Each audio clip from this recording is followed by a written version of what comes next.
Donc, c'était ma première réunion en direct avec le Premier ministre depuis mon arrivée ici dans le pays, vu la situation avec Covid, même si j'ai eu l'opportunité de lui en parler à téléphone. Donc aujourd'hui, nous avons discuté la situation actuelle dans le pays avec Covid et aussi la nouvelle épidémie Ebola, mais aussi les défis un peu plus larges comme la question de l'économie en RDC, l'impact de la pandémie sur l'économie congolaise et aussi sur les ménages congolais et la population.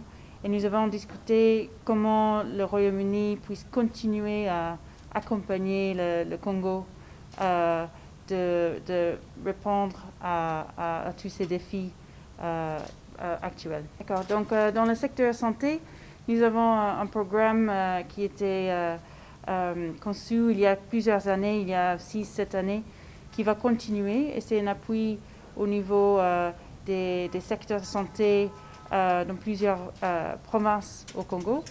Mais nous avons ajouté de l'argent dans notre programme d'aide humanitaire pour répondre à la situation Covid et aussi une aide particulière pour la ville de Kinshasa qui équipe quelques centres médicaux avec l'équipement important pour répondre à la situation avec la pandémie.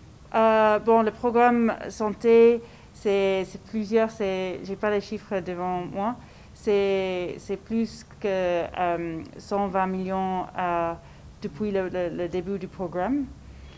Donc, et aussi ici à Kinshasa, on a dépensé 2 millions pour le programme rapide qu'on a créé pour répondre à Covid.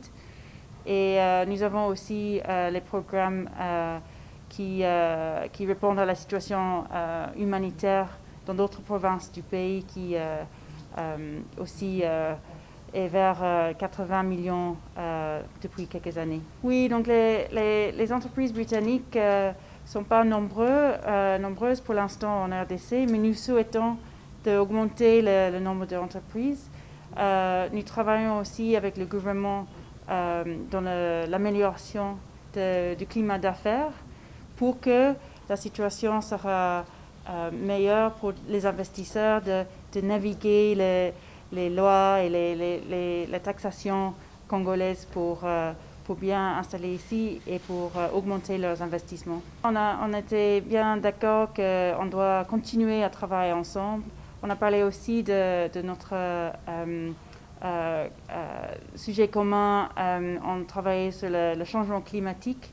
C'est une question globale aussi, avec l'événement, la conférence des partis l'année prochaine au Royaume-Uni.